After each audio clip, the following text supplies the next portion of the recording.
अस्सलाम वालेकुम listeners and readers, my YouTube channel bore आम सा नावल में आपके लिए लेकर आई हूँ। वो एक मोतबर शख्स, rude hero, force marriage base, innocent heroine के साथ। वीडियो को एंड तक ज़रूर देखिएगा और वीडियो को लाइक एंड शेयर ज़रूर कर दीजिएगा ताकि आने वाली वीडियो आप तक शेयर हो सके। तो चलते हैं आज की वीडियो की जानिब। उठ की महारानी साहबा ड्राइंग रूम से 2 कदम उठाती, अभी वो सही से बेदार नहीं हुई थी कि उसकी नज़र सोफे पर बैठ गई। वो ये क्या भूलिया बनाया हुआ है परी, यार मदीहा सर तोड़ और अनसर धड़क उठी।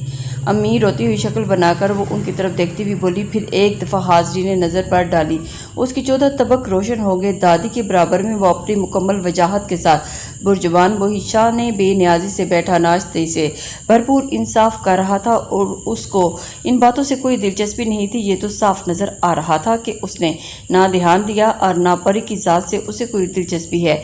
लेकिन इन सब बावजूद परी को एक अहानत का एहसास हुआ। अम्मी और दादी भी उसके पीछे नहीं देखती, बस बोलना शुरू हो जाती हैं। दिल ही दिल में वो सुबकी महसूस कर रही थी। फिर अपने हुलिये पर नज़रसानी की तो तेज़ी से वहाँ से उठी और कमरे की जानिब भागी के किचन से आती माविश से टकराई। कौन से हवा के घोड़े पर सवार है आपी? माविश की बात सुनी और अनसुनी करते वो सीढ़ी चढ़ती चली गई। माविश भी कांधे उचकाती अपनी कुर्सी पर आकर बैठ चुकी थी। पता नहीं इस लड़की की अकल कब आएगी। शादी होने वाली है लेकिन इसकी तो अकल अभी तक ठिकाने नहीं आई। अम्मा अब टेंशन नहीं लें, आराम से नाश्ता करें। जी मैं देती हूँ। मदीहा ने फौरन उठकर उनको कोट और बैग पकड़ाया। हाथ हीर बेटा तुम तो सही से नाश्ता करो। सबीका बेगम ने अपने लाड की तरफ मतवज्जो की जो इर्द गिर्द के तमाम मनाजिर नज़रअंदाज करते हुए नाश्ते से इंसाफ करने के बाद अब मोबाइल पर मसरूफ था। लो 2 अंडे और 4 ब्रेड, ये तो साफ हजम कर चुके हैं। दादो को नज़र नहीं आया क्या? माविश जो अपने नाश्ते में मसरूफ थी मगर नज़र उसकी प्लेट पर थी, दिल ही दिल में बोली, जी नानो कर लिया मैंने नाश्ता, अब चलता हूँ। अब वो टेबल से अपनी कैप उठाता बाहर की तरफ निकला था और वर्दी का हिस्सा बना हुआ था। सबीका ने मोहब्बत पाश नज़रों से उसको देखा, जिसमें उससे कोई करीबी खूनी रिश्ता तो नहीं था मगर वो उन्हें अपनी सगी औलादों से बढ़कर अजीज सा। बेटा तुम तो चांद की तरह हो गए, महीने में एक बार ही शक्ल दिखाते हो, कभी बूढ़ी नानी को भी याद कर लिया करो। दादो ने अब उससे शिकवा किया तो माविश और मदीहा दोनों ने मुंह बिगाड़े। मेरी प्यारी नानो, आप ही को तो याद किया है जो मैं यहाँ का रुख कर लेता हूँ, वरना मुझे देखकर लोग किस तरह बर्दाश्त करते हैं वो मुझे जानता हूँ।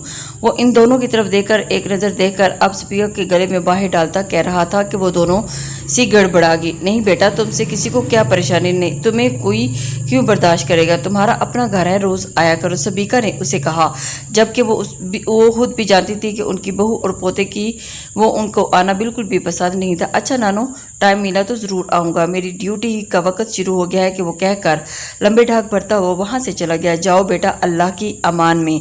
सबीका बेगम ने उसे दुआओं से नवाजा। Hello good morning guys.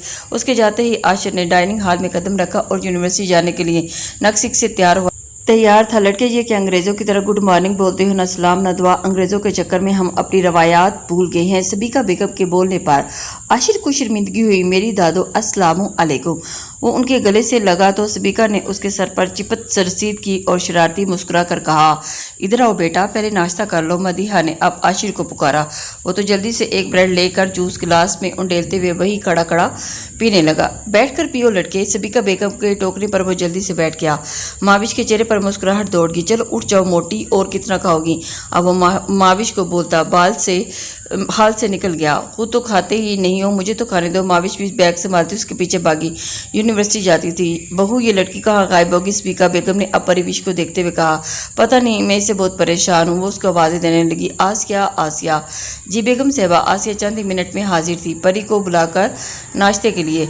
उन्होंने उसको हुक्म दिया, जो सर हिलाती वहाँ चली गई। अब जो अच्छा, अब तुम परेशान नहीं हो, तुम नाश्ता कर लो, तुम्हारा नाश्ता। मैं अभी उन लोगों के चक्कर में ऐसे ही पड़ा है, कर लिया मैंने। अम्मी अब ज़रा अब किचन देख लो। सकीना के ऊपर तो सब कुछ छोटा ही बेवकूफ़ी है, वो कहती वहाँ से चली गई। परिविश ने कमरे में जाते आईने में अपना सरापा देखा। नाइट ड्रेस ब्लैक ट्राउज़र के साथ पिंक शर्ट में मलबूस थी और बाल पर नज़र पड़ी तो शर्मिंदगी की लहर दौड़ गई। घुंघरियाले बाल बाम की तरह फटे हुए अजीब मंजर ही पेश कर रहे थे। एक तो मैं अपने बालों से बहुत तंग हूँ, खुद की जंजलाती कंघी से सुलझाने की कोशिश कर रही थी। वैसे वो कौन सा मुझे देख रहा था जो इतनी कानशीन हो रही हूँ, खुद से ही कहती वो अब बेड पर बैठकर झिंझलाई हो रही थी। खूबसूरत चेहरे पर तफक्कुर और सोच की लकीरें छाई हुई थी। टांग पर नीचे लटकाए मुसलसल हरा रही थी। यही तो प्रॉब्लम है, वो मुझे देखता ही नहीं और खुद से बातों में। जब दरवाजे पर दस्तक हुई, आ जाओ, उसके कहते ही आसिया अंदर आई। बेगम साहबा नाश्ते के लिए बुला रही हैं। आसिया पैगाम देकर जाने लगी। जब उसने पुकारा, सुनो, वो चले गए जो आए हुए थे। उसने हिचकिचाते हुए पूछा तो सकीना ने हैरान होकर कहा, कौन? परी साहबा, वो बड़ी बेगम साहबा के नवासे, पता नहीं क्या जी, बड़ा मुश्किल सा नाम है। सकीना शुरू हो चुकी थी। परी ने टोका, हाँ हाथ हीर नाम है उसका। और फिर जो पूछा उसका जवाब दो। जी वो तो कब के चले गए। सकीना ने जवाब देकर उसके पीछे भागने में ही आफिया जानी, फिर परी उसके पीछे चल दी। आपी माविश धब से उसके बराबर में बैठ गई। वो खुद मोबाइल पर हैंड फ्री लगाकर गाने सुनने में मसरूफ थी। माविश की आवाज़ से उछल गई, क्या आफत है माँ? उसने झंझलाकर हैंड फ्री कानों से निकाली। पोपो की कॉल आई थी। दादी और अम्मी से खास बातें कर रही थी। माविश ने राजदार लहजे में कहा, कैसी खास बात? उसका दिल किसी अनजाने खौफ से धड़का था। वो पुप्पो आ रही हैं इसी हफ्ते और पूरी तैयारी से आ रही हैं। अब जाने की तैयारी कर लें। वाह कितना मज़ा आएगा, आपी की शादी होगी। मैं तो बहुत एक्साइटेड हूँ। माविश उसकी हालत से बेखबर अपनी ही बोल रही थी और बहुत पुरजोश थी। जबकि परी सख्ते में आ चुकी थी। अभी तो उसके दिल में नई उमंग पैदा हुई थी। अभी तो ख्वाब देखने शुरू किया कि हकीकत उसकी आंखों में खोल दी गई। ख्वाबों को नोचने का हुक्म मिल गया और नई कोंपल जो अभी खिली भी नहीं थी मुरझा गई। उसे लगा कि उसकी सांस हलक तक अटक गई हो, अब वापस कभी नहीं आएगी। आप भी, मैं आपसे बात कर रही हूँ, क्या कहाँ खो गई हैं? माविश ने उसके आगे चुटकी बजाई। कुछ नहीं हुआ, मैं आती हूँ। वो अपने आंसुओं को छुपाते हुए वाशरूम में घुस गई और माविश भी कंधे उचकाते हुए कमरे से बाहर निकल गई। वाशरूम जाते ही उसके जब्त का दामन छूट गया। पानी के छपाके मारते हुए बहुत आंसू निकल गए। किसी और को आंखों में बसाते हुए वो क्यों भूल गई कि उसके हाथों में किसी और की अमानत की जंजीर है। अपने बाएं हाथ की अंगूठी को बेदर्दी से उतार कर वो मुंह पर हाथ रखकर रो दी। दिल के सारे दर्द आंसुओं के जरिए बाहर आ रहे थे। मशल, तुम ही बताओ, मैं क्या करूं? समझ नहीं आता अपने इस दिल को कैसे समझाऊं जो सिर्फ उसी को देखने के लिए मचलता है। वो अपनी ही वाहिद राजदार और दोस्त से अपने दिल का हाल बयान कर रही थी। दोनों इस वक्त माल के फूड कोर्ट में बैठी थी। तुम्हें इस हकीकत को तस्लीम करना होगा मेरी जान के जिस शख्स का तलबगार तुम्हारा दिल है वो लाहासिल है। तुम्हारी किस्मत में वो शख्स नहीं है। मशल ने दुख से अपनी दोस्त को देखा जो बेबसी की तस्वीर बनी बैठी थी। इसी बात का तो दुख है जिसके लिए मैं रो रही हूँ। और उसके जज्बात वजूद के गिलास में अस्ट्रा घुमाती हुई खोए हुए लहजे में कह रही थी, प्लीज़ तुम शहराम भाई से कॉल पर बात करो। वो बेचारे तुमसे बात करने के लिए तड़पते रहते हैं। जो हमसे मोहब्बत करे हमें उनके पास जाना चाहिए, क्योंकि जिनसे हम मोहब्बत करते हैं वो हमें सिर्फ जिल्लत और रुसवाई का तोहफा देते हैं और मोहब्बत ही दे सकते हैं।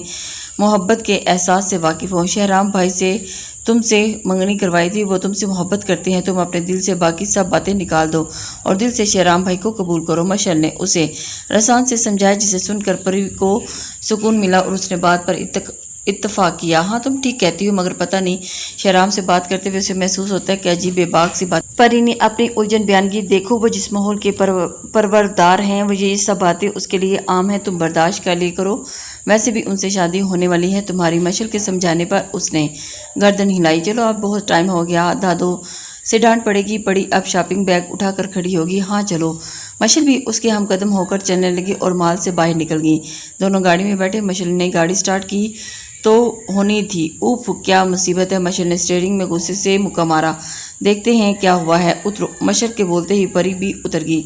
दोनों अभी गाड़ी से बाहर निकले थे कि सामने से आते काली वर्दी में मलबूस हाथ हीर को देखकर उसके दिल की धड़कन तेज होगी, जो अपने साथी के साथ जीप से उतरा। क्या मसला हुआ है मशल? उसने मशल से पूछा। गाड़ी का बोनट खोल कर चेक कर रही थी। वही देख रही हूँ यार, मशल ने झिंझलाते हुए कहा। क्या हुआ? करीब से गुराने की आवाज़ पर वो उछली।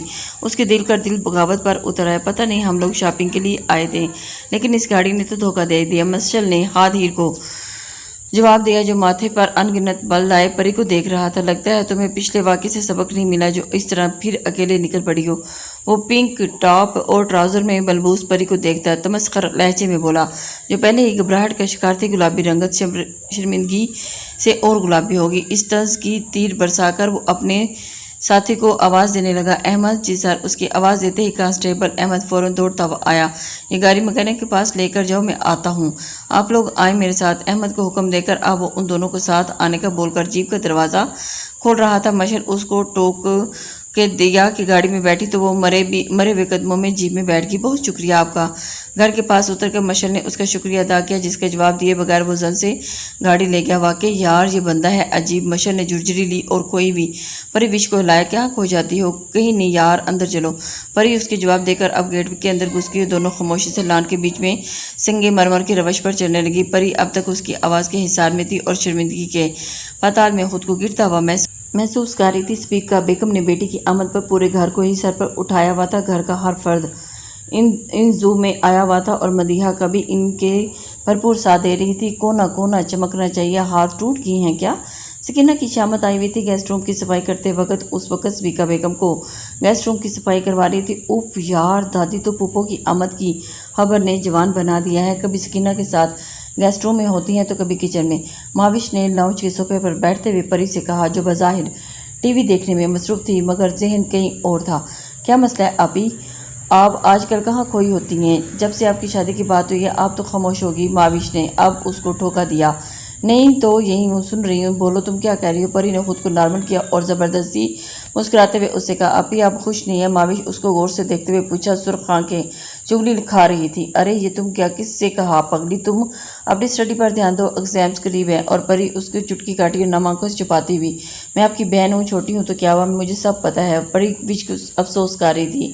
پرویش اپنے کمرے میں کھڑکی کے پاس کھڑی اپنے حال اور ماضی کو سوچ رہی تھی۔ جو ہو رہا ہے میں اسے قبول کیوں نہیں کر پا رہی؟ آخر وہ دن میری زندگی میں آیا ہی کیوں جس نے مجھے یکسر تبدیل کر کے رکھ دیا؟ وہ مسلسل سوچ رہی تھی جب موبائل کی رنگ نے اس کی سوچوں میں خلل ڈالا۔ ہیلو، بغیر نام دیکھے اس نے بے دلی سے کال ریسیو کری۔ ہائے بیبی، کیسی ہو؟ شہرام کی بے باکی سے مخاطب کیے جانے پر پرویش اندر تک سلگ گئی۔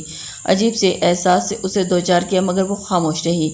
خاموش کیوں ہوگی جان؟ تمہاری میٹھی سی آواز کے لیے ترستا رہتا ہوں۔ ایک دفعہ پھر مصنوعی لگاوٹ کے مظاہرہ کیا گیا۔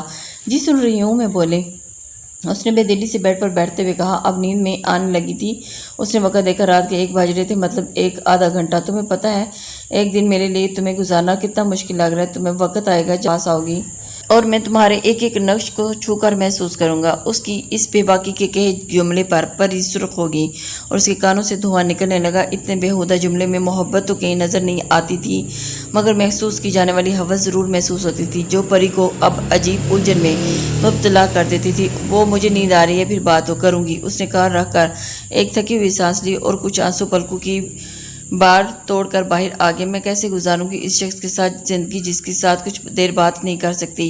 اوپ اللہ میری مشکل آسان فرما دے۔ وہ لیٹے لیٹے اللہ کو پکار رہی تھی اور آج کی رات یوں ہی گزرنی تھی۔ ماضی کی کچھ یادیں آج کی رات مہمان بن کر کمرے میں آئی تھی۔ کچھ مہینے پہلے پری کا ماسٹرز مکمل ہو چکا تھا۔ آج کل امی اور دادی اس کی شادی کا سوچ رہی تھی کہ پھوپھو کی کال نے پورے گھر میں ہلچل مچا دی۔ فرحین نے شہرام کے لیے پری کا ہاتھ مانگا ہے۔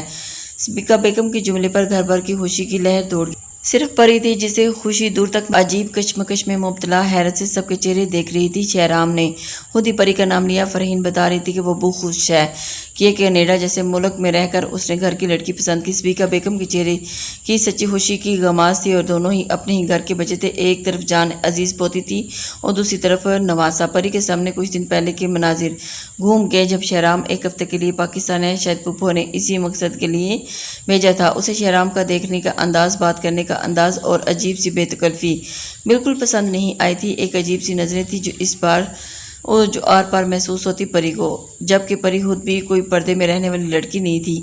وہ بھی ایک آزاد خیال کی ایجوکیشن میں پڑھنے والی لڑکی تھی مگر مرد اور عورت کے درمیان حد کا تعین جانتی تھی۔ کو ایجوکیشن کے پڑھنے کے باوجود اس نے کبھی کسی لڑکے سے بے تکلفی سے نہیں بڑھائی۔ ہاں بس ایک ہاتھ سے سب کو ہائے ہیلو ضرور کہتی تھی مگر اس کا گھرانہ امیر اور ماڈرن ہونے کے باوجود اپنے روایات اور اقتدار کا پاسدار تھا جس میں سب سے زیادہ ہاتھ سبیکا بیگم کا تھا۔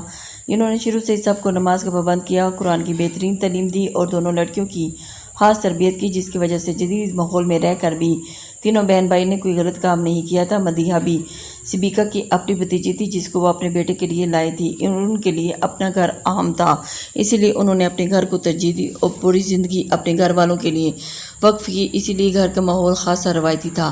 سبیکا بیگم اپنے اکلوتے بیٹے فرزام کی ان کی بیوی مدیحہ کے ساتھ رہتی تھی اور جن کی 2 بچیاں پرویش اور بیٹا عاشر تھا۔ سبیکہ بیگم کو گھر کا بزرگ سمجھا تھا اور ان کا حکم احترام کیا جاتا تھا۔ بچے ان کی دادو کہتے تھے اور محبت بھی کرتے تھے۔ مدیحہ بھی اپنی ساس کا دل سے احترام کرتی تھی کیونکہ وہ کبھی ساس روایتی بنی نہیں تھی۔ ایک خوشحال گھرانے میں ان کا شمار ہوتا تھا۔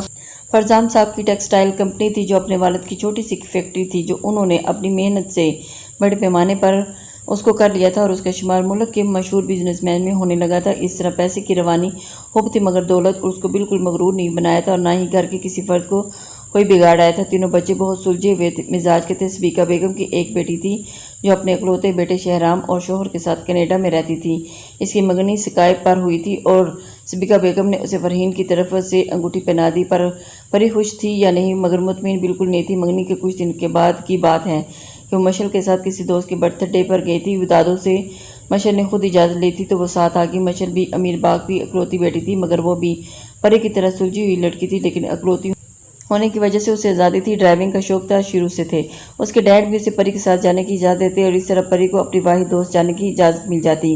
بلا وجہ کی پابندی تو اس کے ساتھ بھی نہیں تھی، بس ان کے گھر کے کچھ اصول تھے جو سبیکہ بیگم نے بنائے تھے۔ مغرب کے بعد سب کو گھر پر رہنا لازم تھا، ہر جگہ جانے کی اجازت تھی مگر مغرب کے بعد ایک ساتھ ہوتے ہی رات کا کھانا ساتھ کھاتے۔ اس دن وہ دونوں برتھ ڈے پارٹی پر چلی گئی تو ماہین نے اپنے برتھ ڈے پر انجوائمنٹ کے لیے گیم رکھی۔ اس طرح وقت نکلنے کا پتہ نہیں چلا۔ جب سب زور زور سے ہنس رہے تھے تو پلی نے مشل کے کان میں سرگوشی کی، مشل کی بچی گھر چلو، میری دادو ٹانگیں توڑ دیں گی میری۔ میوزک کی وجہ سے اس کی سرگوشی بھی اتنی تیز ہو گئی تھی۔ اس کے برابر میں کھڑی صوبیہ اور مہر کو آواز آئی۔